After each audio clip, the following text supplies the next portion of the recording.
Shalom, selamat pagi, selamat berjumpa kembali dalam santapan rohani kita dari Gereja Toraja Jemaat Silo Campagaya edisi Kamis tanggal 2 Mei tahun 2024. Sebelum kita membaca dan merenungkan firman Tuhan, mari kita berdoa. Tuhan, firman-Mu adalah pelita dan terang bagi jalan kami. Kami percaya bahwa melalui firman-Mu kami menemukan pengetahuan dan menemukan kekuatan serta menemukan tuntunan-Mu dalam menjalani hidup ini. Karena itu ya Roh Kudus, terangilah hati dan pikiran kami supaya kami memahami dan merenungkan firman-Mu itu. Di dalam nama Tuhan Yesus kami bermohon kepadamu. Amin. Saudara-saudara, bacaan firman Tuhan pagi ini terdapat dalam kitab Kisah Para Rasul pasal 10 ayat 1 sampai 33. Kisah Para Rasul pasal 10 ayat 1 sampai 33. Firman Tuhan demikian, Petrus dan Kornelius. Di Kaisarea ada seorang yang bernama Kornelius, seorang perwira pasukan yang disebut pasukan Italia. Ia saleh, ia serta seisi rumahnya takut akan Allah, dan ia memberi banyak sedekah pada umat Yahudi dan senantiasa berdoa kepada Allah. Dalam suatu penglihatan, kira-kira jam 3 petang, jelas tampak kepadanya seorang malaikat Allah masuk ke rumahnya dan berkata kepadanya, Kornelius. Ia menatap malaikat itu dan dengan takut ia berkata, "Ada apa Tuhan?" Jawab malaikat itu, "Semua doamu dan sedekahmu telah naik ke hadirat Allah dan Allah telah mengingat engkau. Dan sekarang suruhlah beberapa orang ke Yope untuk menjemput seorang yang bernama Simon dan yang disebut Petrus. Ia menumpang di rumah seorang penyamak kulit yang bernama Simon yang tinggal di tepi laut." Setelah malaikat yang berbicara kepadanya itu meninggalkan dia, dipanggilnya 2 orang hambanya beserta seorang prajurit yang saleh dari orang-orang yang selalu bersama-sama dengan dia.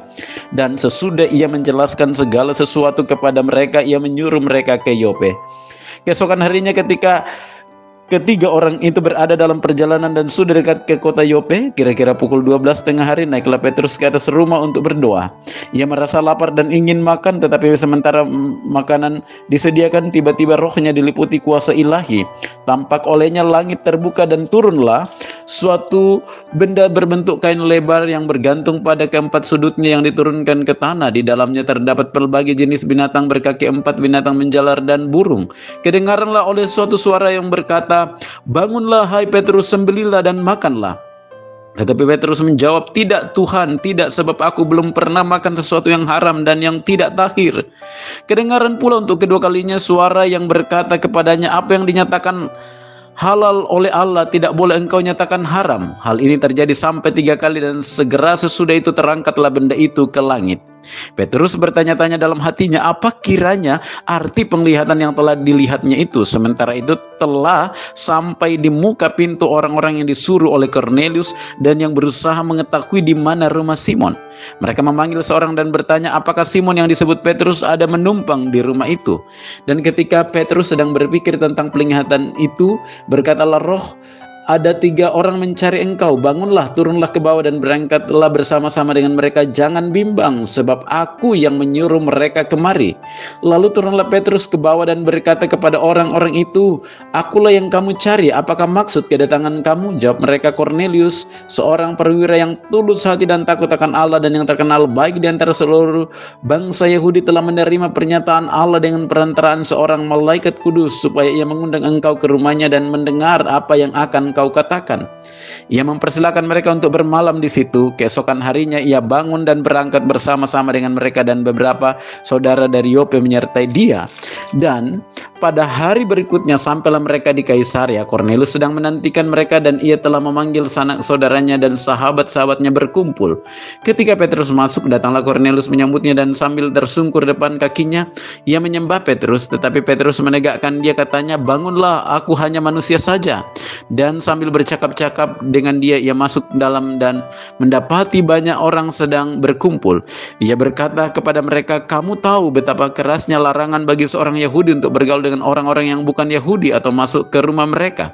Tetapi Allah telah menunjukkan kepadaku bahwa aku tidak boleh menyebut orang najis atau tidak tahir. Itulah sebabnya aku tidak berkeberatan ketika aku dipanggil, lalu datang kemari. Sekarang aku ingin tahu apa yang sebabnya "Kamu memanggil aku," jawab Cornelius. "4 hari yang lalu, kira-kira pada waktu yang sama seperti sekarang, yaitu jam 3 petang, aku sedang berdoa di rumah. Tiba-tiba ada seorang berdiri di depanku, pakainya berkilau-kilauan, dan ia berkata, 'Cornelius, doamu telah didengarkan Allah dan sedekahmu telah diingatkan di hadapannya. Suruhlah orang ke Yope untuk menjemput Simon yang disebut Petrus. Ia sedang menumpang di rumah Simon, seorang penyamak kulit yang tinggal di tepi laut. Karena itu segera aku suruh orang kepadamu, dan dengan senang hati engkau telah datang. Sekarang kami semua sudah hadir di sini di hadapan Allah untuk mendengarkan apa yang ditugaskan Allah kepadamu.'" Amin. Bapak Ibu Saudara yang dikasihi Tuhan, tema renungan kita pada pagi hari ini yakni percaya akan firman-Nya.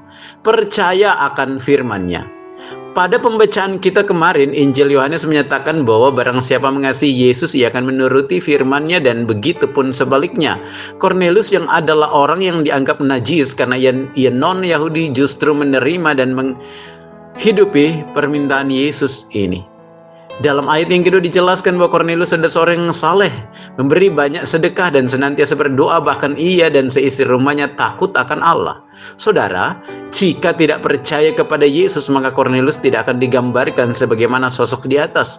Sekali lagi, Cornelius yang adalah seorang perwira bukan dari kalangan biasa, tidak akan mungkin serta-merta melakukan apa yang diperintahkan malaikat Tuhan kepadanya dengan memerintahkan langsung 2 orang hambanya dan 1 prajurit kepercayaannya untuk menjemput Simon Petrus di Yope. Semua ini adalah wujud percaya dan kasih Cornelius yang dinyatakan kepada Yesus, Sang Firman hidup itu. Kalau Cornelius saja telah mewujudkan tanda percayanya dan kasihnya kepada Yesus, bagaimana dengan kita, saudara? Apakah kita juga telah dengan sungguh-sungguh menyatakan iman percaya kita kepada Sang Firman itu, yakni kepada Yesus Kristus?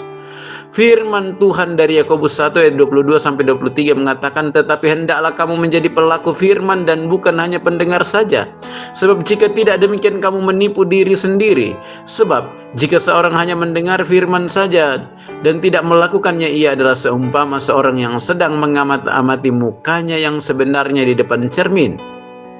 Karena itu saudara, teruslah hidup di dalam pemeliharaannya sesuai dengan firman-Nya. Percaya akan firman-Nya. Terpuji nama Tuhan. Amin. Saudara yang dikasihi oleh Tuhan, mari kita satu di dalam doa. Kita berdoa. Terima kasih Tuhan, firman-Mu yang telah kami dengar. Tolonglah kami supaya kami sungguh-sungguh menghidupi dan mempercayakan kehidupan kami hanya pada Engkau, dan kami menghidupi firman-Mu dalam kehidupan ini. Berkati keluarga kami Tuhan, berkati rumah tangga kami, lindungi semua sanak keluarga kami, anak cucu kami dalam pekerjaannya, dalam rumah tangganya, dalam pendidikan dan pertumbuhan mereka. Tuntun kami sepanjang hari ini dalam berbagai tugas tanggung jawab pekerjaan kami, usaha kami. Beri kami kekuatan kesehatan mengerjakan setiap tanggung jawab yang Tuhan kenan bagi kami. Kami berdoa Tuhan untuk saudara-saudara kami yang bersuka cita hari ini karena pertambahan usia dan juga berbagi sukacita yang lain. Tuhan sempurnakan sukacita mereka dan memberkati dalam hidup selanjutnya. Kami berdoa Tuhan untuk saudara-saudara kami yang bergumul karena sakit penyakit. Tuhan pulihkan keadaan mereka, keadaan saudara-saudara kami yang dirawat di rumah maupun yang dirawat di rumah sakit. Tuhan, biarlah di hari-hari ke depan saudara-saudara kami beroleh pemulihan dan kesembuhan.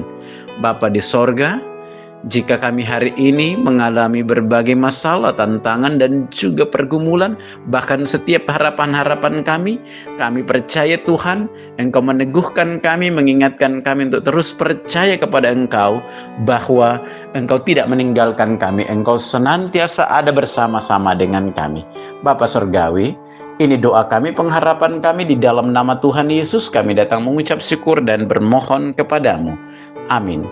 Bapak Ibu Saudara sekalian, demikian persekutuan kita pada pagi hari ini melalui santapan rohani kita atau Sarota dari Gereja Toraja Jemaat Silo Campagaya. Selamat beraktivitas, selamat pagi, Tuhan Yesus memberkati kita sekalian. Shalom.